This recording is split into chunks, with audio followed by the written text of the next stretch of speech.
جب یہ بچہ 6 برس کا ہوا تو ماں نے سوچا کہ ننیال والوں سے اسے ملایا جائے، سو بی بی آمنہ اپنے لال کو لے کر یثرب روانہ ہوئیں، ساتھ میں ان کی کنیز برخا تھیں۔ یثرب کے ان دنوں کو آپ نے بعد میں بہت یاد کیا اور بتایا کہ وہیں انہوں نے اپنے ماموں خالہ کے بیٹوں کی صحبت میں تیرنا سیکھا تھا اور انہی لڑکوں نے انہیں پتنگ اڑانا بھی سکھایا تھا، مگر جب تھوڑے دنوں بعد بی بی آمنہ اپنے بیٹے کو لے کر واپس ہونے لگیں تو رستے میں بیمار پڑ گئیں، انہیں بیچ میں رکنا پڑا۔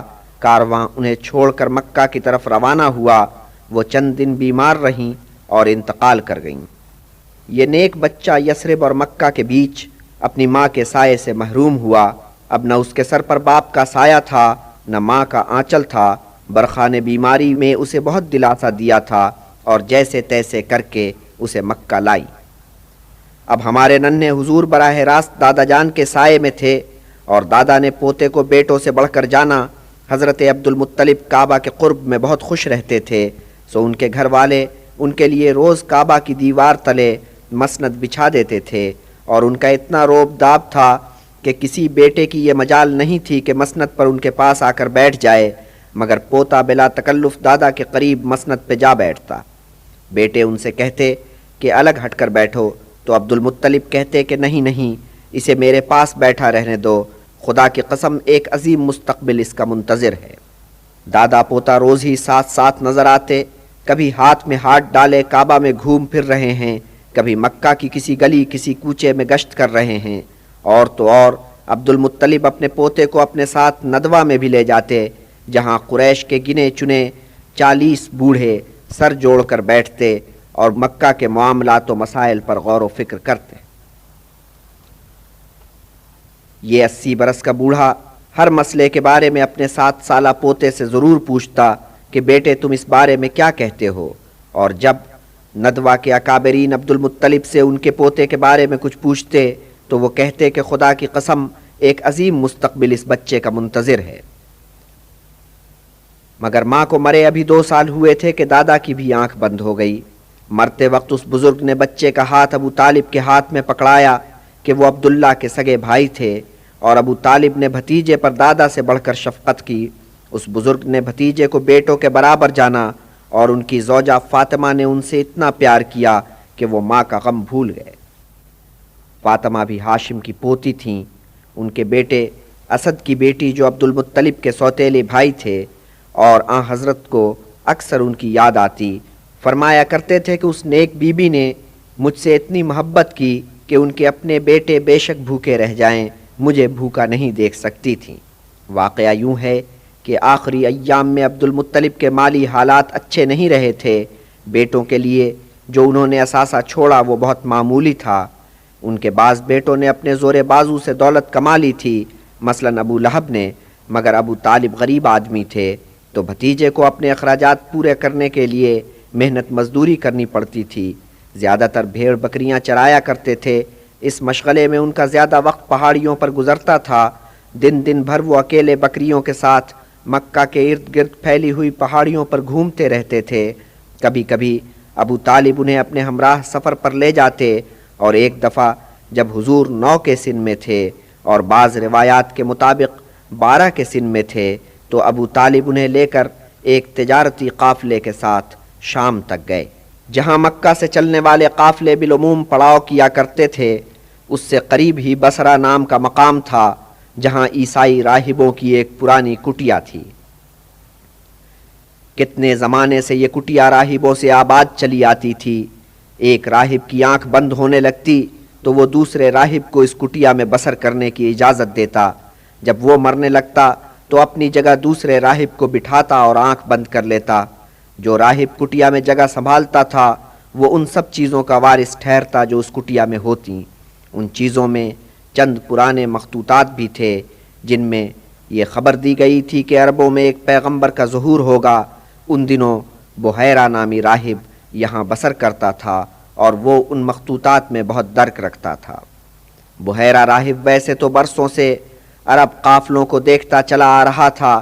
اس کی کٹیا کے قریب ہی سے تو قافلے گزرتے تھے، مگر اب کے جو قافلہ آیا اس کے سلسلے میں اس نے ایک عجیب مشاہدہ کیا۔ کیا دیکھا کہ ایک بدلی قافلے پر سایہ کرتی چل رہی ہے۔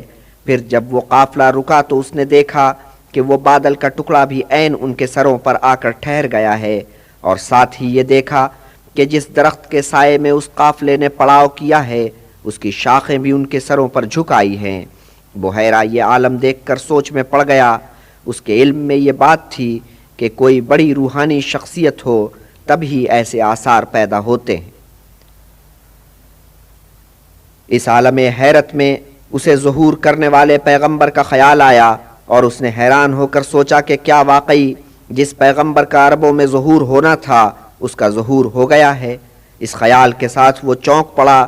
اس نے فوراً پیغام بھجوایا کہ اے اہل قریش، مجھے ایک وقت اپنی میزبانی کا شرف بخشو، فقیر کی کٹیا میں تشریف لاؤ اور ما حضر تناول کرو۔ اہل قافلہ بحیرہ کی کٹیا پر پہنچے، مگر چلتے وقت وہ حضور کو اونٹوں اور ساز و سامان کی نگہبانی کے لیے چھوڑ گئے۔ مگر بحیرہ نے مہمانوں میں سے ایک ایک کی صورت غور سے دیکھی۔ اسے کسی چہرے پر وہ علامات نظر نہ آئیں جو مخطوطے میں پیغمبر کے سلسلے میں درج تھیں۔ وہ سوچ میں پڑ گیا، پھر بولا کہ اے اہل قریش، میں نے پورے قافلے کو دعوت بھجوائی تھی، تم میں سے کوئی پیچھے تو نہیں رہ گیا ہے؟ اہل قافلہ نے جواب دیا کہ اے بزرگ، ہم سب تیری خدمت میں حاضر ہوئے ہیں، ہاں ایک لڑکے کو پیچھے چھوڑ آئے ہیں۔ تب راہب نے کہا کہ عزیز و کمسنوں کے ساتھ ایسا سلوک روا نہیں ہے، اسے بھی یہاں لے کر آؤ۔ اس پر ابو طالب اور سب اہل قافلہ شرمندہ ہوئے۔ ابو طالب واپس گئے اور بھتیجے کو لے کر آئے۔ راہب نے اس لڑکے پر ایک نظر ڈالی اور چونک پڑا۔ پھر کھانے کے دوران وہ اسے مستقل تکتا رہا۔ مخطوطے میں جو جو علامات پیغمبر کی بتائی گئی تھیں وہ سب وہاں موجود تھیں۔ جب مہمان کھانا کھا چکے تو راہب اپنی جگہ سے اٹھا اور اپنے کم سن مہمان کے پاس جا بیٹھا۔ اس نے بڑی شفقت اور شائستگی سے مہمان سے طرح طرح کے سوال کیے، اور کم سن مہمان نے کمال برجستگی سے ہر سوال کا جواب دیا۔ آخر میں راہب نے کہا، اے صاحبزادے، کیا یہ ممکن ہے کہ میں تیری پشت کو ایک نظر دیکھ لوں؟ معصوم صفت صاحبزادے نے بے تکلف اپنی پشت برہنہ کر دی۔ راہب نے پشت کا جائزہ لیا، دیکھا کہ پشت مبارک پر دونوں شانوں کے بیچ بالکل ویسا ہی نشان ہے جیسا کہ مخطوطے میں بیان کیا گیا تھا۔ اس نشان کو مہر نبوت بتایا گیا تھا۔ راہب کو اب یقین کامل ہو گیا کہ یہی وہ عرب ہے جسے پیغمبری کا رتبہ ملنے والا ہے۔ راہب نے ابو طالب کی طرف رخ کیا اور کہا کہ اے عزیز، اس نوجوان سے تیرا کیا رشتہ ہے؟ اے راہب، یہ میرا فرزند ہے۔ فرزند؟ نہیں، ہرگز نہیں، اس نوجوان کے باپ کو اس وقت زندہ نہیں ہونا چاہیے۔ تب ابو طالب نے اپنے بیان کی تصحیح کی، اے راہب، واقعہ یہ ہے کہ یہ لڑکا میرے بھائی کا فرزند ہے۔ اور تیرا بھائی کہاں ہے؟ میرا بھائی تو انہی دنوں میں جب ابھی یہ بچہ پیٹ میں تھا اللہ کو پیارا ہو گیا۔ تب راہب یوں گویا ہوا کہ اے ابو طالب، اپنے بھتیجے کو یہودیوں سے بچا کے رکھ۔ خداوند کی سوگند، اگر انہیں وہ معلوم ہے جو مجھے معلوم ہے تو پھر وہ اس کی جان کے دشمن ہو جائیں گے۔ اے ابو طالب، جان کہ تیرے مرحوم بھائی کے فرزند کی نسبت سے عظیم واقعات ظہور میں آنے والے ہیں۔ ابو طالب بھتیجے کو لے کر شام کے سفر سے واپس ہو چکے تھے، اور اب پھر ہمارے حضور کا وہی طور ٹھہرا تھا کہ بھیڑ بکریوں کے گلبان بن کر مکہ کے نواح میں پھیلی ہوئی پہاڑیوں میں گھوم رہے ہیں۔ دور دور تک آدمی نہ آدم زاد، زمین و آسمان کے بیچ ایک اکیلا نوجوان، خیالوں میں غرق، مظاہر فطرت کے مشاہدے میں گم۔ مگر اب چچا تایوں کو خیال آیا کہ ان کے یتیم بھتیجے کو فن حرب و ضرب سے ناآشنا نہیں رہنا چاہیے، سو جیسے عباس اور حمزہ نے یہ تربیت حاصل کی اسی طرح اس نوجوان کو بھی تربیت ملنی چاہیے۔ حمزہ تو خیر بہت تنومند جوان تھے، شمشیر زنی میں طاق تھے، پہلوانی میں مشاق تھے۔ ہمارے حضور درمیانہ قد و قامت کے نوجوان تھے، تندرست و توانا، تیر اندازی کی طرف میلان زیادہ تھا۔ اپنے عظیم اجداد ابراہیم اور اسماعیل کی مانند ایک منجھے ہوئے تیر انداز والے تیور رکھتے تھے۔ ان کی نظر بہت تیز تھی، اور تیر انداز کے پاس تیز نظر ہو تو سبحان اللہ۔ ویسے تو اہل قریش اس زمانے میں کسی قبیلے سے برسر پیکار نہیں تھے، بس خام خواہ ایک قضیے میں الجھ گئے اور اس کی وجہ سے وہ جنگ شروع ہوئی جسے حرب الفجار کہتے ہیں۔ ہوا یوں کہ براز بن قیس کنانی نے نجد کے حوازنی قبائل کے ایک فرزند کو دھوکے سے قتل کر ڈالا، اس کے بعد وہی ہوا جو صحرائی روایت میں ایسے واقعے کے رد عمل میں ہوا کرتا ہے۔ مقتول کے قبیلے کی غیرت کا تقاضا یہ تھا کہ انتقام لیا جائے، سو اس قبیلے نے کنانیوں پر چڑھائی کر دی۔ اہل قریش نے کنانیوں کا ساتھ دیا اور جنگ میں الجھ گئے۔ یہ جنگ 3-4 سال تک چلتی رہی، مگر جسے لڑائی کہتے ہیں وہ تو بس 5 دن ہوئی۔ بنی ہاشم کے سربراہ ان دنوں زبیر تھے، وہ بھی ابو طالب کی طرح عبداللہ کے سگے بھائی تھے۔ زبیر اور ابو طالب اپنے بھتیجے کو بھی محاذ جنگ پر لے گئے، مگر انہوں نے کہا کہ ہمارا بھتیجا ابھی کم سن ہے، اسے میدان جنگ میں لڑنے کے لیے بھیجنا مناسب بات نہیں ہے، ہاں دوسری جنگی خدمات انجام دے سکتا ہے۔ تو ہمارے حضور نے اس معرکے میں جو خدمت انجام دی وہ یہ تھی کہ دشمن کی طرف سے جو تیر آتے تھے اور خطا ہو جاتے تھے وہ اٹھاتے اور تایوں تک پہنچا دیتے، پھر وہ ان کے استعمال میں آتے۔ لیکن اس کے بعد جو لڑائیوں کا سلسلہ شروع ہوا تو ایک لڑائی میں ہمارے حضور نے جنگ میں واقعی حصہ لیا، انہوں نے اپنی تیر اندازی کے جوہر دکھائے اور بزرگوں سے داد پائی۔ اس جنگ کا ایک نتیجہ یہ نکلا کہ اہل قریش کو اپنا صحرائی قانون ناقص اور ناکافی نظر آنے لگا۔ ویسے تو کتنے ہی اکابر قریش شام کا سفر کر چکے تھے اور وہاں انہوں نے دیکھا تھا کہ وہاں سلطنت روما کا قانون کس طرح کار فرما ہے اور کس طرح وہ عدل و انصاف کا ضامن ہے، مگر انہیں اپنے قانون کے نقائص کا احساس اب جا کر ہوا۔ انہیں یہ احساس ہوا کہ ان کے صحرائی قانون میں تو کوئی ایسا ضابطہ، کوئی ایسا طریقہ کار ہے ہی نہیں کہ اگر کسی کے ساتھ زیادتی ہے یا اگر کسی کو قتل کر دیا گیا ہے تو مجرم کو اس کے جرم کی سزا ملے اور مظلوم یا مقتول کے خاندان کے ساتھ انصاف کیا جائے۔ بس اگر مظلوم یا مقتول کے قبیلے والے لڑ کر بدلہ لے سکتے ہیں تو لے لے۔ ادھر اہل قریش میں یہ احساس پیدا ہو رہا تھا، ادھر ایک اور واقعہ گزر گیا جس سے اس احساس کو اور تقویت ملی۔ ہوا یوں کہ بنی سہم کے ایک بااثر شخص نے ایک یمنی تاجر سے کچھ مال و اسباب خریدا مگر مطلوبہ قیمت ادا نہیں کی۔ یمنی سوداگر مکہ میں اجنبی تھا، اس کا کون حامی و مددگار ہوتا، اور جس نے اس کا مال غصب کیا تھا وہ مکہ میں اثر و رسوخ رکھتا تھا۔ لیکن یمنی تاجر بھی ہمت والا نکلا اور وہ یوں پسپا ہونے والا نہیں تھا۔ ابو قبیس کے ٹیلے پر کھڑے ہو کر اس نے بآواز بلند اور بہت جوشیلے لہجے میں اہل قریش کو خطاب کیا اور اپیل کی کہ صاحب و منصفی کرو اور میرے مال کی قیمت مجھے دلواؤ۔ اس اپیل کا اہل قریش پر خاطر خواہ اثر ہوا۔ بنی ہاشم، بنی زہرہ اور بنی تمیم کے اکابرین عبداللہ ابن جدعان کے مکان پر جمع ہوئے اور اس پر اتفاق کیا کہ عدل و انصاف کا کوئی ضابطہ بنانا چاہیے۔ وہاں سے اٹھ کر وہ خانہ کعبہ پہنچے، سنگ اسود پر پانی ڈالا اور سب اکابرین نے ایک ایک چلو اس پانی کا پیا اور اپنا اپنا دایاں ہاتھ بلند کر کے قسم کھائی کہ اب کے بعد مکہ میں کسی پر جو ظلم ہوگا ہم متحد ہو کر مظلوم کا ساتھ دیں گے اور ظالم کی مخالفت کریں گے، خواہ وہ ظالم اہل قریش ہی میں سے کیوں نہ ہو اور خواہ مظلوم مکہ سے باہر ہی کا آدمی کیوں نہ ہو۔ اس پیمان نے حلف الفضول کا نام پایا، اور اس تقریب میں زبیر اپنے بھتیجے کو بھی لے کر آئے تھے اور بھتیجا اس پیمان میں شامل ہوا۔ ہمارے حضور نے بعد میں اس واقعے کا ذکر کیا اور یوں فرمایا کہ میں نے ابن جدعان کے ہاں جس معاہدے میں شرکت کی تھی وہ میری دانست میں اتنا اہم تھا کہ اگر مجھے لال اونٹوں کی پوری قطار بھی اس کے بدلے میں نظر کی جاتی تو میں اسے ٹھکرا دیتا اور اس تقریب میں ضرور شرکت کرتا۔ اگر آج بھی ایسے کسی معاہدے کے لیے مجھے دعوت دی جائے تو خدا کی قسم میں آج بھی اسی طرح لبیک کہوں گا۔ ہاں، اس تقریب میں میزبان کے چچازاد بھائی ابو قحافہ بھی شریک ہوئے تھے۔ وہ اپنے نور نظر ابو بکر کو ساتھ لے کر آئے تھے اور ابو بکر ہمارے حضور سے 1-2 سال چھوٹے تھے۔ ابو طالب کے 3 بیٹے تھے، طالب، عقیل اور جعفر۔ ہمارے حضور انہی کے ساتھ اٹھتے بیٹھتے ہنستے کھیلتے تھے۔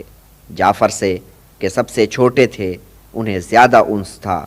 جعفر کو بھی ان سے لگاؤ بڑھتا چلا گیا اور ایک عقیدت کی شکل اختیار کر گیا اور یہ تعلق آخر عمر تک قائم رہا۔ مکہ میں ایک خاتون تھیں خدیجہ بنت خویلد بنی اسد میں سے تھیں اور دور کے رشتے سے بنی ہاشم کی چچازاد بہن ہوتی تھیں۔ ورقہ ابن نوفل کی سگی چچازاد بہن تھیں، بیوہ تھیں، 2 مرتبہ شادی ہوئی، دونوں مرتبہ شوہر اللہ کو پیارا ہو گیا، اب تجارت کرتی تھیں اور دولت والی تھیں۔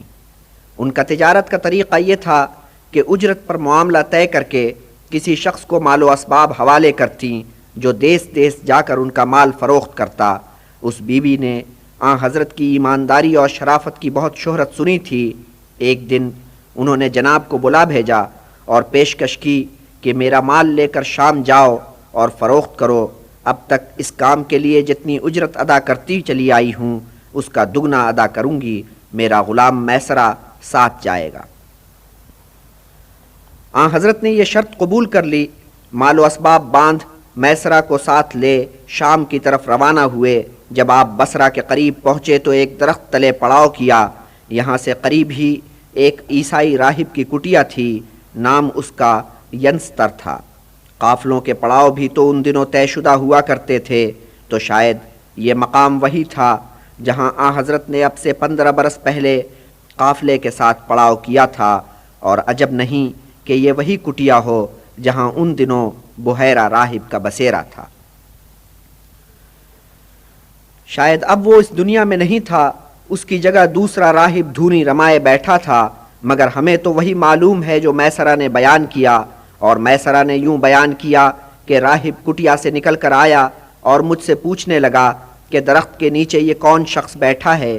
میں نے بتایا کہ یہ اہل قریش میں سے ہے۔ تب نیستر یوں بولا کہ ہو نہ ہو یہ ضرور کوئی پیغمبر ہے۔ میسرہ کے دل میں یہ بات اتر گئی، پھر وہ پورے سفر میں عجیب و غریب علامات دیکھتا چلا گیا۔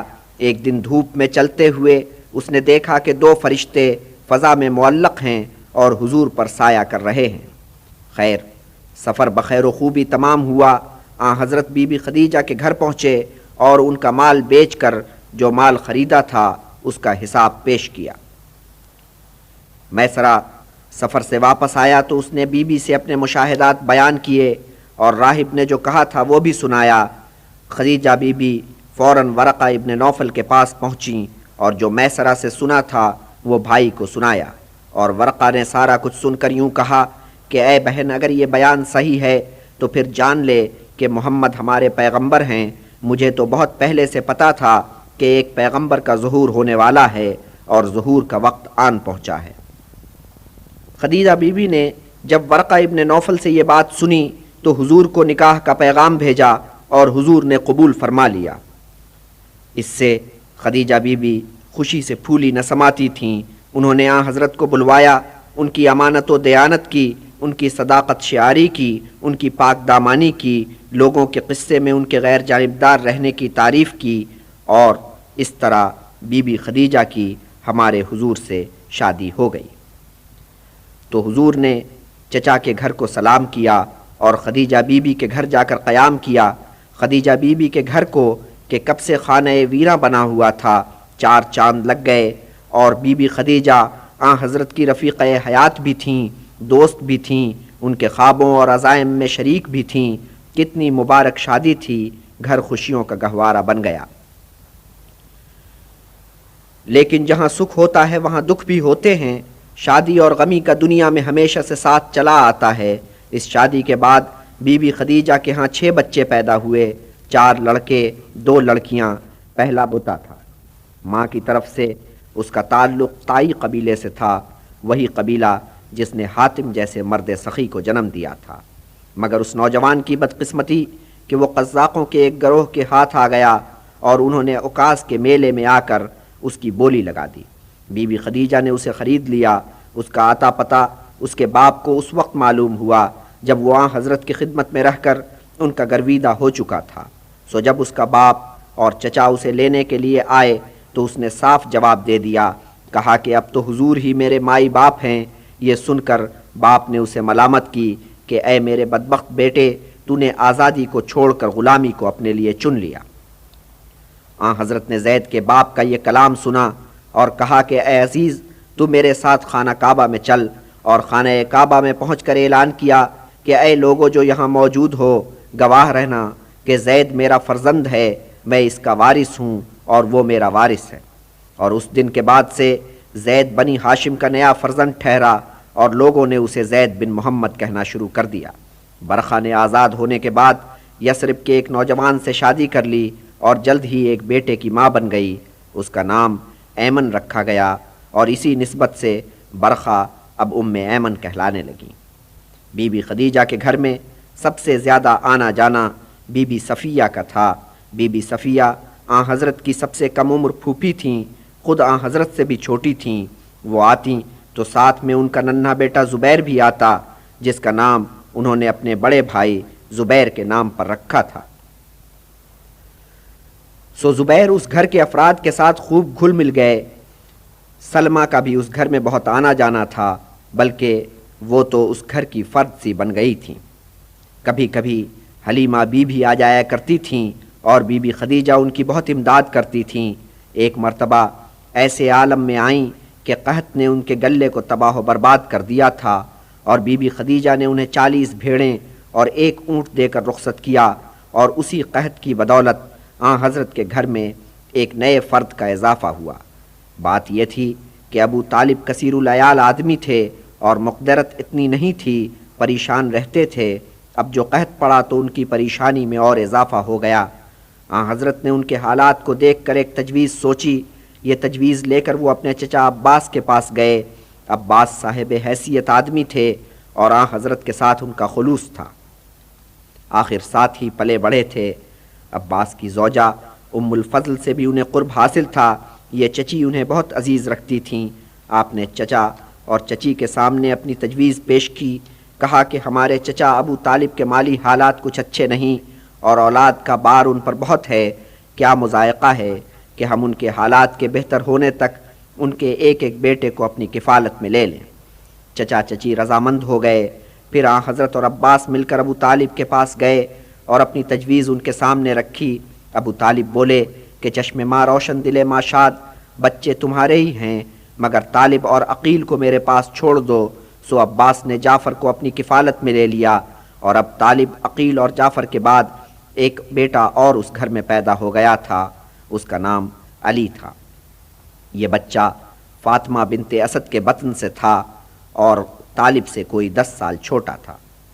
آن حضرت نے چچا کے اس ننھے صاحبزادے کو اپنے سائے میں لے لیا، اور انہی دنوں خدیجہ بی بی کے دوسرا لڑکا پیدا ہوا جس کا نام عبداللہ رکھا گیا، مگر عبداللہ قاسم کی عمر تک بھی نہ پہنچ پایا۔ ادھر اس نے آنکھ کھولی، ادھر اس کی آنکھ بند ہو گئی۔ علی نے اس گھر میں آ کر اس بچے کی جگہ لے لی۔ آن حضرت اور بی بی خدیجہ نے پھر انہیں بیٹا سمجھ کر پالا۔ اس وقت جب علی اس گھر میں آئے ہیں، آن حضرت 35 کے سن میں تھے، اور یہی وہ وقت تھا جب اہل قریش نے خانہ کعبہ کو پھر سے تعمیر کرنے کا ارادہ کیا۔ اس وقت خانہ کعبہ کی صورت یہ تھی کہ دیواریں قد آدم سے ذرا نکلتی ہوئی، چھت ندارد، یعنی اگر خانہ کعبہ مقفل بھی ہو تو بھی آدمی دیوار پھلانگ کر اس میں داخل ہو سکتا تھا۔ انہی دنوں وہاں ایک چوری بھی ہو چکی تھی۔ کسی نے دیوار پھلانگی، الماری کا تالا توڑا اور قیمتی اشیاء چرا کر لے گیا۔ تب اہل قریش کو خیال آیا کہ کعبہ کی دیواریں پختہ اور اونچی بنائی جائیں اور چھت پاٹی جائے۔ اتفاق سے اس وقت لکڑی بھی جو چھت کے لیے درکار تھی مہیا تھی، اور ایک تجربہ کار بڑھئی بھی موجود تھا۔ ایک یونانی سوداگر کا جہاز حادثے کا شکار ہو کر جدہ کی بندرگاہ سے آن لگا تھا اور شکستہ حالت میں بیکار کھڑا تھا۔ اس سے شہتیر برآمد کر لیے گئے، مگر لوگوں پر خانہ کعبہ کا اتنا روب اور اتنی ہیبت تھی کہ وہ اس کی عمارت کو ہاتھ لگاتے ہوئے ڈرتے تھے۔ وہ یہ دیکھ کر اور ڈر گئے کہ روز صبح کو ایک لمبا سانپ اندر سے نکلتا ہے اور کعبے کی دیوار کے قریب آ کر دھوپ سینکتا ہے۔ اگر کوئی اس کے قریب جائے تو پھن پھیلا کر لہرانے لگتا ہے اور پھنکارے مارتا ہے۔ مگر خدا کا کرنا ایسا ہوا کہ ایک دن ایک عقاب اس پر جھپٹا اور اسے چونچ میں دبا کر اڑا لے گیا۔ تب اہل قریش نے اطمینان کا سانس لیا اور انہیں اعتبار آ گیا کہ ان کے ارادے میں اللہ تعالیٰ کی رضا شامل ہے۔ منصوبہ یہ تھا کہ دیواریں ڈھا کر دوبارہ پختہ تعمیر کی جائیں۔ پہلا شخص جس نے کعبہ کی دیوار توڑ کر پتھر سرکایا ابو وہب تھا، آن حضرت کی دادی فاطمہ کا بھائی۔ لیکن عجب ہوا کہ پتھر اس کے ہاتھ سے سرک کر پھر اپنی جگہ پر جا ٹکا، یہ دیکھ کر سب لوگ ٹھٹک گئے، کام رک گیا۔ تب بنی مخزوم کا سردار ولید پھاوڑا لے کر آگے بڑھا اور کعبے کی طرف رخ کر کے یوں گویا ہوا کہ اے خداوند، ہماری طرف سے دل میں اندیشہ مت لا، ہماری نیت نیک ہے۔ پھر اس نے دیوار پر پھاوڑا چلایا۔ رفتہ رفتہ لوگوں نے بھی حوصلہ پکڑا، وہ بھی اس کام میں شریک ہو گئے۔ کھدائی کے دوران 2 تحریریں برآمد ہوئیں، ایک گوشہ سنگ اسود سے، دوسری مقام ابراہیم کی تہ سے۔ پہلی تحریر میں یوں لکھا تھا کہ میں خداوند ہوں، مکہ کا خالق ہوں۔ میں نے پیدا کیا اسے اس دن جس دن پیدا کیا آسمانوں کو اور زمین کو، سورج کو اور چاند کو، اور میں نے تعینات کیے 7 فرشتے اس کے ارد گرد۔ یہ وادی قائم رہے گی اس وقت تک جس وقت تک اس کی 2 پہاڑیاں اپنی جگہ قائم رہیں گی، اور جب تک وہ قائم رہے گی اس میں پانی کے چشمے ابلتے رہیں گے اور دودھ کی فراوانی رہے گی۔ دوسری تحریر یوں تھی: مکہ اللہ تعالیٰ کا مقدس گھر ہے، 3 سمتوں سے اسے سہارا ملا ہوا ہے۔ اس گھر کے لوگوں کو چاہیے کہ اس گھر کی بے حرمتی سے اجتناب کریں۔ رفتہ رفتہ دیواریں اونچی ہو گئیں۔ پھر وہ وقت آیا جب سنگ اسود کو دوبارہ اس کی جگہ پر نصب کرنا تھا، مگر اس مسئلے پر اہل قریش میں اختلاف پیدا ہوا۔ ہر قبیلہ، ہر گھرانہ بضد تھا کہ وہ سنگ اسود کو اٹھا کر اس کے مقام پر رکھنے کا شرف حاصل کرے گا۔ اختلاف بڑھتا چلا گیا۔ 4-5 دن تک سخت کشیدگی رہی۔ آخر ایک بزرگ نے انہیں سمجھایا کہ اے اہل قریش، تمہارے لیے مناسب یہ ہے کہ اس قضیے میں کسی کو ثالث مقرر کر لو۔ یوں کرو کہ جو شخص سب سے پہلے مسجد کے دروازے میں قدم رکھے اسے اپنا ثالث جانو۔ خانہ کعبہ کے گرد جو احاطہ تھا وہ مسجد کہلاتا تھا، اور یہ وہ جگہ تھی جہاں حضرت ابراہیم اور حضرت اسماعیل کے وقتوں سے اللہ کو سجدہ ادا کرنے کا فریضہ ادا ہوتا چلا آیا تھا۔ خیر، تو اہل قریش نے اس بزرگ کی یہ تجویز قبول کر لی، اور اس کے بعد جو پہلا شخص مسجد میں داخل ہوا وہ تھے ہمارے حضور، جو کئی دن تک باہر رہنے کے بعد ابھی مکہ واپس آئے تھے۔ آپ کو دیکھ کر لوگ کھل اٹھے، بے ساختہ چلائے، الامین الامین، ہمیں اس پر پورا اعتبار ہے۔ اور آن حضرت نے قضیہ اس طرح طے کیا کہ ایک چادر لے کر زمین پر بچھائی، سنگ اسود کو اٹھا کر اس کے بیچوں بیچ رکھا، پھر لوگوں سے مخاطب ہوئے: اے اہل قریش، چاہیے کہ تم میں سے ہر قبیلے کا ایک آدمی چادر کا کونا پکڑے اور اسے اوپر سے اٹھائے۔ انہوں نے ایسا ہی کیا۔ تب آن حضرت نے چادر پر سے پتھر اٹھایا اور اسے اس کی جگہ نصب کر دیا۔ سب مطمئن اپنے گھروں کو واپس گئے۔ آن حضرت اب 40 کے سن کو پہنچ رہے تھے۔ اب انہیں خواب بہت دکھائی دینے لگے تھے۔ عجیب خواب تھے، عجیب ان کی کیفیت تھی۔ بس یوں لگتا کہ نور کا تڑکا ہو رہا ہے۔ ان خوابوں کا آپ پر یہ اثر ہوا کہ محفلوں مجلسوں سے جی پھر گیا، طبیعت میں تنہائی پسندی آ گئی، کسی تنہا گوشے میں جا بیٹھنا، پہروں بیٹھے رہنا اور گہری سوچ میں ڈوبے رہنا۔ مکہ کے نواح میں ایک پہاڑی پر وہ غار تھا جسے غار ہرا کہتے ہیں۔ یہ غار اپنے اجاڑ سنسان گرد و نواح کے ساتھ جیسے آپ کو پکار رہا ہو، بس آپ اس کی طرف کھچے چلے جاتے، روکھی سوکھی ساتھ باندھ کر لے جاتے، پھر وہاں بیٹھ کر دنیا و ما فیہا سے بے خبر ہو جاتے۔ کب دن نکلا، کب رات ہوئی، کون سا پہر گزر گیا، کون سا پہر گزر رہا ہے، کسی بات کا پتہ نہیں۔ شب و روز کے جھمیلے سے آزاد، گردش شام و سحر سے بے نیاز، مراقبے میں گم، گہری فکر میں ڈوبے ہوئے، کتنے سال اس عالم میں گزر گئے، اور ایک دن یوں ہوا، اور وہ دن رمضان کے آخری دنوں میں سے کوئی دن تھا کہ ایک فرشتہ اس اندھیرے غار میں نمودار ہوا۔ کہا کہ پڑھ۔ فرمایا کہ میں پڑھنا نہیں جانتا۔ تب اس فرشتے نے آپ کو سینے سے لگایا اور سختی سے بھینچا، پھر کہا کہ پڑھ۔ پھر آپ نے فرمایا کہ میں پڑھنا نہیں جانتا۔ پھر اس نے آپ کو سینے سے لگایا اور سختی سے بھینچا، پھر وہی تاکید کے پڑھ، اور پھر وہی عذر کہ میں پڑھنا نہیں جانتا۔ تیسری دفعہ اس نے آپ کو سینے سے لگایا اور سختی سے بھینچا، اور یوں گویا ہوا: اقرا باسم ربک الذی خلق، خلق الانسان من علق۔ پڑھ اپنے پالنے والے کا نام لے کر، اور اسی نے سب کچھ پیدا کیا ہے، پیدا کیا اس نے انسان کو جمے ہوئے خون سے۔ فرشتہ کہتا گیا اور آپ دہراتے گئے۔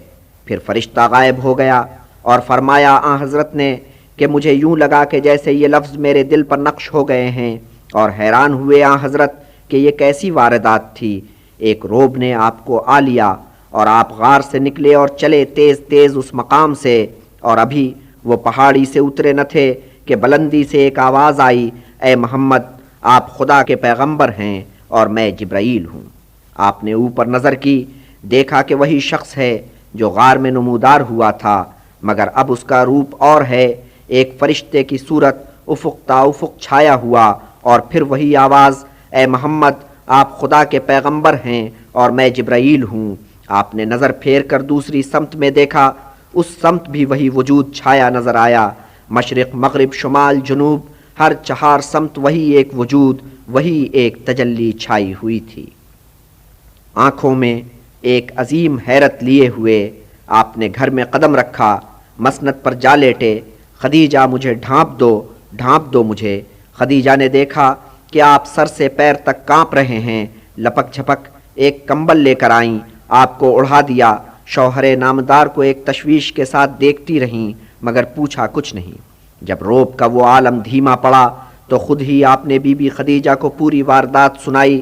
اس نیک بی بی نے شوہر کو دلاسا دیا اور فوراً ورقہ ابن نوفل کے پاس پہنچیں، جو سنا تھا وہ بھائی کو سنایا، اور ورقہ ابن نوفل یوں گویا ہوئے کہ خداوند کی سوگند جس کے ہاتھ میں ورقہ کی جان ہے، محمد کے پاس عظمت والا فرشتہ آیا ہے، وہ جو موسیٰ کے پاس آیا تھا۔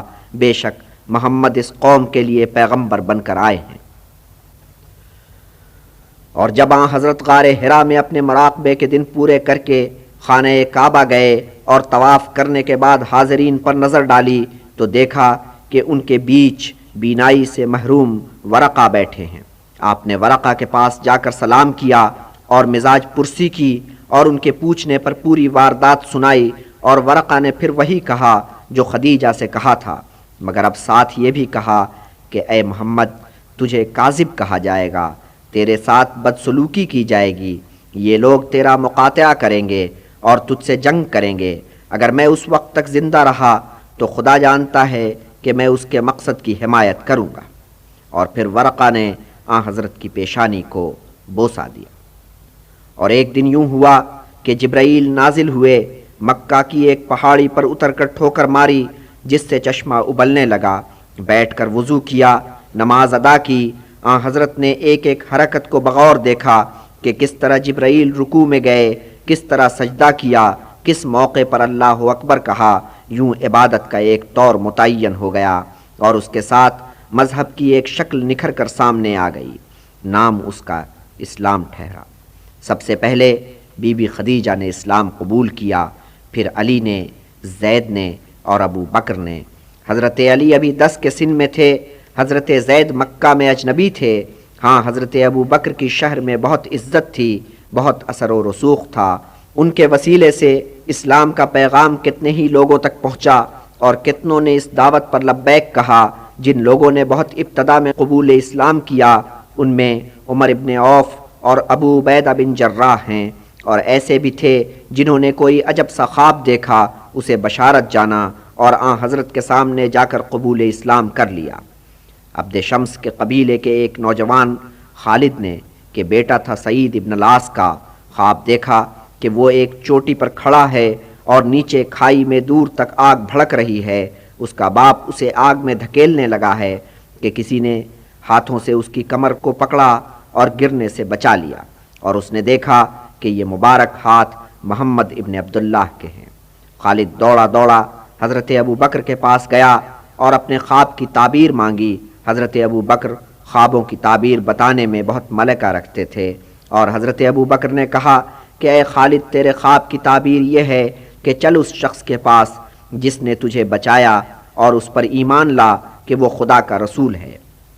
عبد شمس ہی کے قبیلے کے ایک اور فرد نے شام کے سفر سے واپس آتے ہوئے خواب دیکھا کہ صحرا میں کوئی پکارتا ہے کہ سونے والے اٹھو، بے شک احمد کا مکہ میں ظہور ہو چکا ہے۔ اس آواز پر وہ شخص ہڑبڑا کر اٹھ بیٹھا، اور وہ شخص تھا کہ عثمان کا بیٹا تھا، بنو امیہ کے فرزند عفان کا، اور نواسہ تھا عبد المطلب کا۔ اور عثمان ابن عفان کے دل میں یہ پکار اتر گئی، مگر اس کی سمجھ میں یہ نہیں آ رہا تھا کہ احمد ہے کون۔ سفر ہی میں عثمان ابن عفان کی مٹ بھیڑ طلحہ سے ہو گئی، اور طلحہ نے یوں بیان کیا کہ بصرہ کے نواح سے گزرتے ہوئے ایک راہب نے مجھے روکا اور پوچھا کہ کیا اہل کعبہ کے بیچ احمد کا ظہور ہو چکا ہے؟ میں نے سوال کیا کہ اے راہب، احمد کون ہیں؟ راہب نے جواب دیا، وہ عبد المطلب کے پوتے اور عبداللہ کے بیٹے ہیں، اسی مہینے میں انہیں ظاہر ہونا ہے، اور پیغمبروں میں وہ آخری پیغمبر ہوں گے۔ عثمان نے طلحہ کو اپنا واقعہ سنایا، پھر دونوں مکہ پہنچ کر حضرت ابو بکر کے پاس گئے اور اپنی اپنی بات سنائی۔ حضرت ابو بکر انہیں لے کر حضرت کی خدمت میں گئے، دونوں نے اپنی اپنی سنائی اور اسلام قبول کیا۔ سچائی کی روشنی کتنی خاموشی کے ساتھ پھیل رہی تھی، کوئی نامعلوم باطنی طاقت آدمی کے اندر اضطراب پیدا کرتی اور وہ حضرت کی طرف کھنچا چلا جاتا۔ ان میں زیادہ تر نوجوان تھے، مگر خود اپنے گھرانے کے اندر صورت یہ تھی کہ جعفر اور زبیر نے بے شک اسلام قبول کر لیا تھا، مگر چچا تایوں میں سے ابھی کسی نے اسلام قبول نہیں کیا تھا۔ ابو طالب نے اپنے دونوں بیٹوں جعفر اور علی کے اسلام قبول کرنے پر کوئی اعتراض نہیں کیا، مگر خود دائرۂ اسلام میں داخل نہیں ہوئے۔ ادھر عباس کو بھی تعمل تھا، حمزہ بھی دور دور ہی رہے، اگرچہ ذاتی حیثیت میں دونوں حضرت سے محبت و شفقت کا اظہار کرتے رہتے تھے، مگر وہ تایا جس کا نام ابو لہب تھا بھتیجے کی مخالفت پر کمر بستہ ہو گیا۔ بہرحال ابھی سب کچھ درون خانہ تھا، حضرت نے ابھی اسلام کا باضابطہ اعلان نہیں کیا تھا اور دعوت حق اعلانیہ نہیں دی تھی۔ آخر وہ دن بھی آ گیا، سب سے پہلے اہل خاندان کو دعوت حق دینے کا اہتمام کیا گیا۔ حلیث مہمان مگر 40 کے 40 نے سیر ہو کر کھایا اور پھر بھی بچ رہا، جتنا پہلے تھا اتنا ہی کھانے کے بعد بھی تشت میں نظر آ رہا تھا۔ پھر حضرت نے فرمایا، اے علی، مہمانوں کے پینے کا سامان لاؤ، اور پھر فرمایا حضرت علی نے کہ میں دودھ کا پیالہ اٹھا کر لایا اور سامنے لا کر رکھ دیا۔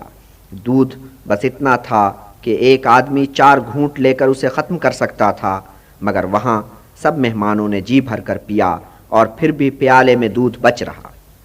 جب کھانے پینے سے فراغت ہوئی تو حضرت نے مہمانوں کو خطاب کرنے کی نیت باندھی، مگر ابو لہب نے بھتیجے کی نیت بھانپ لی تھی۔ اٹھ کھڑا ہوا اور مہمانوں سے مخاطب ہوا کہ اس تمہارے میزبان نے تم پر جادو کر دیا ہے۔ اس ایک فقرے نے ستم ڈھایا، سب اٹھ کھڑے ہوئے اور اپنی اپنی راہ لی۔ خیر دوسرے دن حضرت نے حضرت علی کو بلا کر پھر وہی ہدایات دیں جو پچھلے دن دی تھیں۔ پھر گائے کی ایک ران اور ایک پیالہ دودھ سے سجے دسترخوان پر 40 مہمان جمع ہوئے اور اسی طرح سیر ہو کر کھایا پیا۔ بس اس دعوت میں ایک فرق آیا کہ مہمان جس طرح کل پھوٹ گئے تھے آج وہ مضمون نہیں دہرایا گیا۔ حضرت فوراً کھڑے ہوئے اور خطاب کیا کہ اے عبد المطلب کے بیٹو، میں کسی ایسے عرب کو نہیں جانتا جو اپنے لوگوں کے لیے اتنا اچھا پیغام لے کر آیا ہو جتنا میں تمہارے لیے لے کر آیا ہوں۔ میں دنیا و آخرت کا بہترین تحفہ تمہارے لیے لے کر آیا ہوں۔ اللہ تعالیٰ نے مجھے حکم دیا اور میں اس حکم کے تحت تمہیں اللہ تعالیٰ کی طرف بلاتا ہوں، تو بولو کہ تم میں سے کوئی ہے جو اس نیک مقصد میں میرا ہاتھ بٹائے، میرا بھائی، میرا وصی اور میرا خلیفہ بننے پر تیار ہو۔ سب نے چپ سادھ لی۔ جب خاموشی کا وقفہ لمبا ہو گیا تب وہ 13 سال کا لڑکا جس کا نام علی تھا تڑپ کر کھڑا ہو گیا، اعلان کیا کہ اے خدا کے رسول، میں اس معاملے میں آپ کا مددگار بنوں گا۔ یہ کلام سن کر حضرت نے علی کی گردن پہ ہاتھ رکھا اور اعلان کیا کہ اے لوگو، تمہارے بیچ یہ نوجوان میرا بھائی، میرا وصی، میرا خلیفہ ہے، اس کی بات سنو اور اس کی بات مانو۔ سب کے سب اٹھ کھڑے ہوئے، چلتے چلتے ابو طالب سے بولے کہ اے ابو طالب، تیرے بھتیجے نے تجھے حکم دیا ہے کہ اپنے بیٹے کی سن اور اس کی اطاعت کر۔ اب ہاشمی خواتین کی کیفیت ملاحظہ کیجئے۔ پھوپھیوں میں سے ایک صفیہ تھیں جنہوں نے بلا تعمل اسلام کی دعوت قبول کر لی، مگر باقی 5 بہنیں تذبذب میں تھیں۔ چچیوں تائیوں میں سے سب سے پہلے ام الفضل نے، جو عباس کی زوجہ تھیں، قبول اسلام کیا، بلکہ خواتین میں وہ بی بی خدیجہ کے بعد دوسری خاتون ہیں جو مشرف بہ اسلام ہوئیں۔ پھر وہ اپنی تینوں بہنوں کو بھی راہ راست پر لے آئیں، انہوں نے بھی اسلام قبول کر لیا۔ ان میں میمونہ تو ان کی سگی بہن تھیں، سلمہ اور اسما ان کی سوتیلی بہنیں تھیں۔ شروع میں اہل قریش کا رویہ اسلام کے بارے میں بے تعلقی کا تھا، بس یہ سوچ کر طرح دے جاتے تھے کہ یہ مٹھی بھر لوگ کسی نئے مذہب کو مانتے ہیں تو مانتے رہیں، ہمیں کیا۔ ایک دفعہ یہ ہوا کہ ایک بت پرست نے مسلمانوں کی جماعت کو نماز ادا کرتے دیکھا تو ان کا مذاق اڑایا اور اس پر بنی زہرہ کے فرزند سعد کے ساتھ اس کا جھگڑا ہو گیا اور نوبت مکے بازی تک پہنچ گئی، مگر اہل قریش نے اس واقعے کو بھی مسئلہ نہیں بنایا۔ خیر، یہ رواداری لمبی نہیں کھچی۔ اہل قریش کو جلد ہی یہ احساس ہو گیا کہ یہ نیا مذہب ان کی بت پرستی کے لیے ایک چیلنج ہے اور ان کے رسوم و رواج کی نفی کرتا ہے۔ یہاں سے ان کا پارا چڑھنا شروع ہوا اور پھر چڑھتا ہی چلا گیا۔ ایک مرتبہ ان کے اکابر اکٹھے ہو کر ابو طالب کے پاس پہنچے اور تقاضا کیا کہ اپنے بھتیجے کو روکو، وہ بہت بڑھ چلا ہے۔ ابو طالب نے ان کی باتیں ایک کان سنی، دوسرے کان اڑا دیں۔ جب ان لوگوں نے دیکھا کہ ابو طالب نے ان کے مطالبے کا زیادہ اثر نہیں لیا اور اسلام کی تبلیغ اسی گرمجوشی سے جاری ہے، تو پھر انہوں نے ابو طالب سے زیادہ سختی سے بات کی۔ کہا کہ اے ابو طالب، تو بلند مقام اور عزت دار آدمی ہے، ہم تیرا احترام کرتے ہیں۔ ہم نے تجھ سے یہ گزارش کی تھی کہ اپنے بھائی کے فرزند کو قابو میں رکھ، لیکن تو نے ہماری بات کو درخورِ اعتنا نہیں جانا، سو اب تو کان کھول کر سن لے۔ ہم یہ برداشت نہیں کریں گے کہ کوئی ہمارے خداؤں کی نفی کرے اور ہمارے رسم و رواج کا مذاق اڑائے۔ تو اسے راہ راست پر لے آ، نہیں تو ہم تم دونوں سے نمٹیں گے۔ تب ابو طالب نے بھتیجے کو بلایا اور کہا کہ اے میرے بھائی کے بیٹے، تو مجھ پر اتنا بوجھ مت ڈال جسے میں سہار نہ سکوں۔ اور پھر اہل قریش نے جو دھمکی دی تھی وہ بیان کی۔ یہ کلام سن کر حضرت یوں گویا ہوئے کہ اے میرے محترم چچا، قسم ہے پاک پروردگار کی، اگر یہ لوگ میرے ایک ہاتھ پر سورج اور دوسرے ہاتھ پر چاند رکھ دیں اور یہ سودا کریں کہ میں اس راستے کو ترک کر دوں، تو بھی میں اس راستے کو نہیں چھوڑوں گا، بے شک میں اس راہ میں ہلاک ہو جاؤں۔ یہ کہتے کہتے حضرت کی طبیعت بھر آئی، آنکھوں میں آنسو ڈبڈبانے لگے، وہ اٹھ کھڑے ہوئے اور جانے لگے۔ شفیق چچا فوراً ہی پسیج گئے، بھتیجے کو روکا اور کہا اے میرے مرحوم بھائی کے فرزند، تو جس راستے پر گامزن ہے اس پر شوق سے چلتا رہ، تیرا چچا کسی صورت میں تجھے بے سہارا نہیں چھوڑے گا۔ اہل قریش نے دیکھا کہ ابو طالب نے ان کی دھمکی کا کوئی اثر نہیں لیا اور اسلام کی تبلیغ اسی طرح جاری ہے، تب وہ سر جوڑ کر بیٹھے کہ کیا کرنا چاہیے۔ سرداری کے حقوق کا احترام سبھی اہل قریش کے مفاد میں تھا، اس لیے وہ ابو طالب سے براہ راست لڑائی کے متحمل نہیں ہو سکتے تھے۔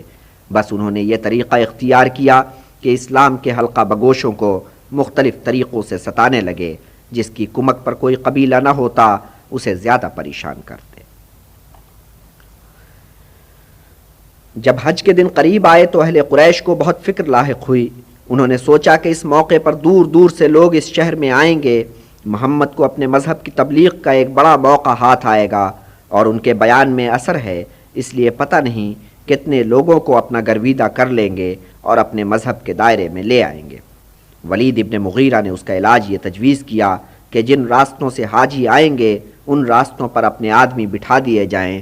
وہ حاجیوں کے ذہن میں یہ بات بٹھا دیں کہ مکہ میں محمد نام کے ایک خطرناک جادوگر ہیں نعوذ باللہ، جو بیٹے کو باپ سے، شوہر کو بیوی سے اور بھائی کو بھائی سے جدا کر دیتے۔ ان کی بات مت سننا، سنو گے تو اس کے اثر میں آ جاؤ گے۔ اس منصوبے پر تندہی سے عمل کیا گیا، مگر آخر یہ لوگ کسے کسے روکتے۔ ایک شخص تھا ابو ذر، بنی غفار کے قبیلے سے تعلق رکھتا تھا، قزاقی اس کا مشغلہ تھا، مگر وہ خدا کی وحدانیت کا بہت قائل تھا۔ کہیں اس کے کان میں یہ بھنک پڑ گئی کہ مکہ میں ایک مرد حقاگاہ ہے جو خدا کی وحدانیت کی تبلیغ کرتا ہے، اور اس وجہ سے سارے قریش اس کے مخالف ہو گئے ہیں۔ وہ بھاگم بھاگ مکہ پہنچا، حضرت کی خدمت میں پہنچ کر دائرہ اسلام میں داخل ہو گیا۔ حضرت نے پوچھا کہ کس قبیلے سے تعلق رکھتے ہو اور کہاں رہتے ہو؟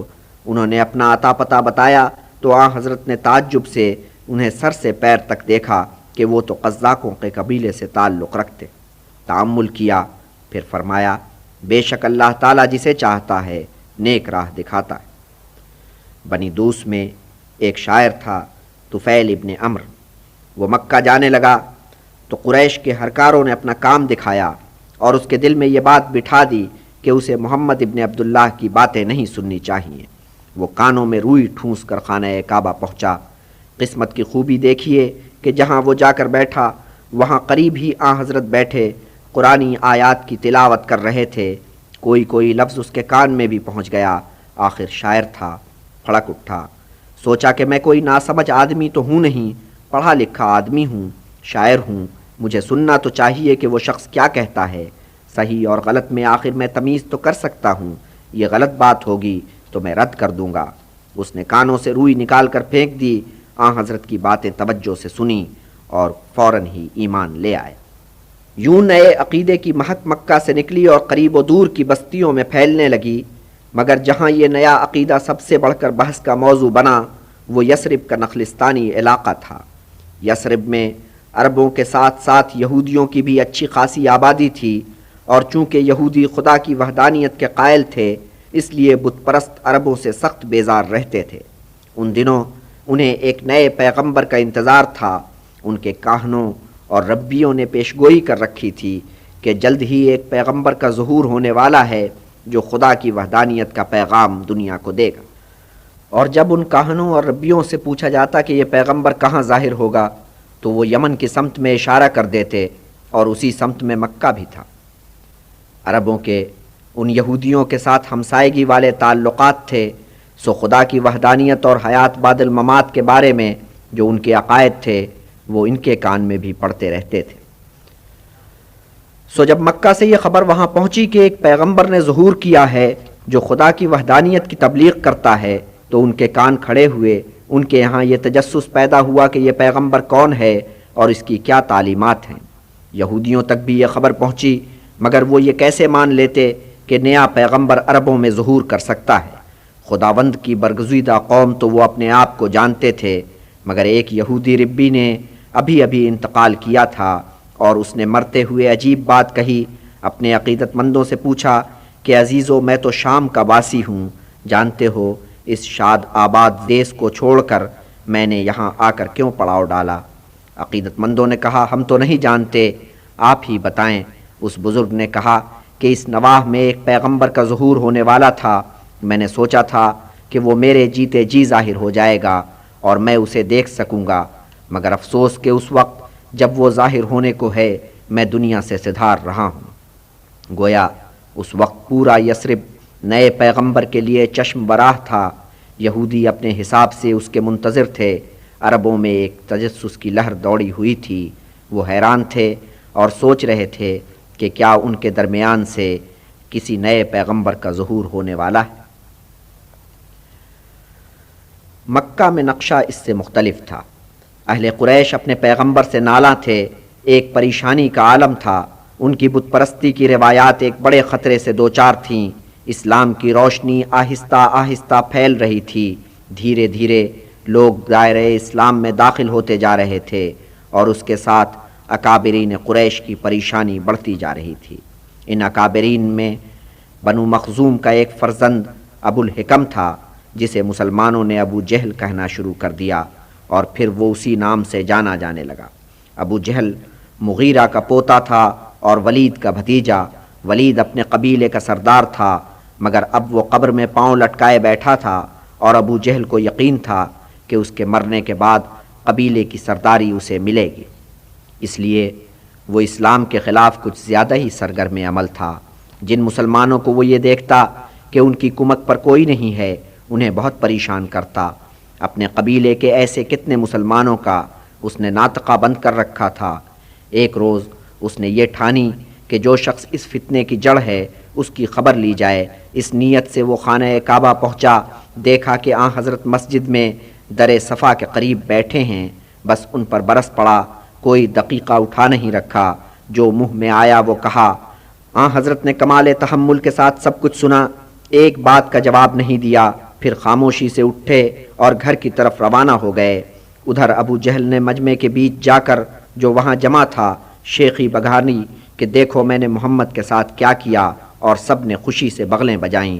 ابھی زیادہ دیر نہیں ہوئی تھی کہ حمزہ وہاں وارد ہوئے، اس شان سے کہ کمان ان کے کاندھے پر لٹکی ہوئی تھی۔ ان کا یہ طور چلا آتا تھا کہ جب شکار سے واپس ہونے لگتے تو گھر بعد میں جاتے پہلے خانہ کعبہ میں حاضری دیتے، تو جب وہ خانہ کعبہ میں داخل ہونے لگے تو در صفا کے برابر کے مکان سے ایک عورت برآمد ہوئی اور یوں مخاطب ہوئی کہ اے ابو عمارہ، تو ہوتا تو دیکھتا کہ ہشام کے بیٹے ابو الحکم نے تیرے بھائی کے بیٹے محمد کے ساتھ کیا سلوک کیا۔ حمزہ چکرائے اور پوچھا کہ بتا ہشام کے بیٹے نے محمد کے ساتھ کیا سلوک کیا؟ مت پوچھ کہ کیا سلوک کیا۔ عورت نے ٹھنڈا سانس بھرا اور پھر واقعے کی ایک ایک تفصیل بیان کی، آخر میں مسجد کی طرف اشارہ کیا کہ وہ ناہنجار اس طرف گیا ہے۔ حمزہ کے تو تن بدن میں آگ لگ گئی۔ ویسے تو حمزہ ملنسار طبیعت کے آدمی تھے، کم ہی کسی سے لڑتے تھے، مگر جب غصہ آتا تو علمان و الحفیظ تھامے نہیں تھمتے تھے۔ اس وقت وہ غصے سے تھرا رہے تھے اور جسم ہی نہیں یہ تھرتھری روح کی گہرائیوں تک پہنچی۔ لمبے ڈگ بھرتے ہوئے مسجد میں داخل ہوئے اور سیدھے ابو جہل کے سر پر جا کھڑے ہوئے، کمان اٹھا کر پوری طاقت سے اس کی پشت پر ماری اور گرج کر بولے کہ اے ابو الحکم، تیری یہ جرت کہ تو نے محمد کی توہین کی، اور اب جب کہ میں نے اس کے مذہب کو قبول کر لیا ہے، اگر ہمت ہے تو میری ضرب کا جواب دے۔ ویسے تو ابو جہل بھی ہمت والا آدمی تھا، مگر اس وقت اس نے چپ رہنے ہی میں عافیت دیکھی۔ بنو مخزوم کے کچھ جوان وہاں موجود تھے، انہوں نے بھی آستینیں چڑھا لیں، مگر ابو جہل نے انہیں منع کیا اور کہا کہ جوانوں، جانے دو، اس وقت ابو عمارہ کو ہی بڑا بن جانے دو، آخر میں نے اس کے بھائی کے بیٹے کی توہین کی ہے۔ اور اب حضرت حمزہ ایک پرجوش مسلمان تھے، ان کے مسلمان ہو جانے سے اہل قریش کے حوصلے پست ہو گئے۔ مسلمانوں کو جس طرح پہلے ستاتے تھے، اب اس طرح پریشان کرنا ستانا ان کے لیے مشکل ہو گیا۔ آخر امیر حمزہ کی شہر میں دھاک تو بہت تھی۔ اہل قریش کو اس واقعے سے ایک طرف صورتحال کی سنگینی کا احساس اور دوسری طرف انہیں اپنے طریقے پہ نظر ثانی کرنے کی ضرورت محسوس ہوئی۔ عبد شمس کے ایک سرکردہ شخص عتبہ ابن ربیہ نے کہا کہ میں محمد کے پاس جا کر بات کرتا ہوں، کچھ پیشکش کرتا ہوں، اگر وہ ہمارے لیے مشکلات پیدا نہ کریں تو وہ جو مانگیں گے ہم منظور کر لیں گے۔ عتبہ ابن ربیہ اعتدال پسند آدمی تھا، مزاج میں وہ گرمی نہیں تھی جو دوسرے اہل قریش میں تھی۔ پھر اسے یہ بھی تو مان تھا کہ وہ ہاشم کے بھائی عبد شمس کا پوتا ہے اور اس واسطے سے محمد کا قرابت دار ہے، اور اسی واسطے سے اس نے حضرت کو خطاب بھی کیا، یوں گویا ہوا کہ اے میرے بھائی کے بیٹے، تو ایک شریف قبیلے کا فرزند ہے، حسب نسب تیرا اعلیٰ ہے، مگر تو نے اپنی باتوں سے سارے لوگوں کو مشکل میں ڈال دیا ہے۔ تو ان کے مذہب کو اور خداؤں کو برا کہتا ہے، ان کے اجداد کو کافر قرار دیتا ہے، یہ مناسب بات نہیں ہے۔ اب جو میں کہتا ہوں وہ غور سے سن۔ اگر تجھے دولت درکار ہے تو جتنی دولت تو مانگے گا ہم تجھے نذر کریں گے، اگر تو مرتبے کا خواہاں ہے تو ہم تجھے اپنا سردار بنا لیں گے، تیری منشا کے بغیر پتہ نہیں ہلے گا۔ اگر تو بادشاہت کا متمنی ہے تو ہم تجھے تخت پر بٹھائیں گے اور اپنا بادشاہ بنا لیں گے، اور اگر تو اپنے اس خبط پر قابو نہیں پا سکتا تو ہم بڑے طبیبوں حکیموں سے تیرا علاج کرائیں گے۔ جب عتبہ ابن ربیہ اپنی بات کہہ چکا تو حضرت نے یوں فرمایا کہ اے ولید کے باپ، اب تو میری بات سن۔ ضرور سنوں گا، عتبہ نے جواب دیا اور ہمتن گوش ہو بیٹھا۔ تازہ تازہ جو آیت نازل ہوئی تھی آپ نے اس کی تلاوت کی، عتبہ تو مبہوت رہ گیا۔ آیت نے اس پر عجیب اثر کیا۔ جب وہ واپس گیا تو قریش اسے دیکھ کر حیران ہوئے، پوچھا کہ اے ابو ولید، تیری تو حالت ہی غیر ہے، تجھے ہوا کیا ہے؟ عزیزو مت پوچھو، عتبہ نے جواب دیا، میں نے عجیب کلام سنا ہے، ایسا کلام اب سے پہلے کب سنا تھا، اور خدا کی قسم اس کلام کو شاعری نہیں کہہ سکتے، نہ وہ جادو ہے نہ کسی کاہن کا بیان ہے۔ اے اہل قریش، میری سنو، جو میں کہتا ہوں وہ کرو، اس شخص سے کچھ مت کہو، اسے اس کے حال پر چھوڑ دو۔ اگر عربوں نے اسے ہلاک کر دیا تو تمہیں خود بخود اس سے گلو خلاصی نصیب ہو جائے گی، اور اگر وہ عربوں پر غالب آ گیا تو اس کا غلبہ تمہارا غلبہ ہوگا، وہ حاکم بنا تو وہ تمہاری حاکمیت ہوگی، بس پھر تم نہال ہو جاؤ گے۔ لیکن اہل قریش نے عتبہ کی باتوں کا مذاق اڑایا، کہنے لگے کہ اس شخص نے اپنی لسانی سے تجھے موہ لیا ہے۔ عتبہ بولا کہ میں نے تو اپنی رائے تمہیں بتا دی، آگے تم جانو، جو جی میں آئے کرو۔ عتبہ اتنا کہہ کر ہٹ گیا، اس نے اہل قریش کی کوئی مخالفت نہیں کی، اور آیات قرآنی کا اس پر جو اثر ہوا تھا وہ بھی دیر پا نہیں تھا۔ اتباع کے مشن کی ناکامی کے بعد اہل قریش سر جوڑ کر بیٹھے اور سوچنے لگے کہ اب کیا کرنا چاہیے۔ طے یہ ہوا کہ محمد کو بلا کر بات کی جائے۔ جب آن حضرت کے پاس یہ پیام پہنچا تو وہ فوراً ہی اٹھ کھڑے ہوئے اور اہل قریش کی بھری مجلس میں آن وارد ہوئے۔ وہی مرغے کی ایک ٹانگ کہ ہمارے معبودوں کی نفی مت کرو، جتنی دولت مانگتے ہو وہ نظر کریں گے۔ جب یہ لوگ اپنی کہہ چکے تب آن حضرت یوں گویا ہوئے کہ اے اہل قریش، میں تم سے کسی جاہ و عزت کا خواستگار نہیں ہوں۔ مجھے تو اللہ تعالیٰ نے ایک پیغام کے ساتھ تمہارے سامنے بھیجا ہے۔ میں تمہارے لیے بشارتیں لے کر آیا ہوں اور تمہیں خبردار کرنے آیا ہوں۔ اگر تم میری بات سنو گے تو تمہیں دنیا بھی ملے گی اور عاقبت بھی سنور جائے گی۔ اگر نہیں سنو گے تو پھر اللہ تعالیٰ ہی میرے اور تمہارے بیچ فیصلہ کرے گا۔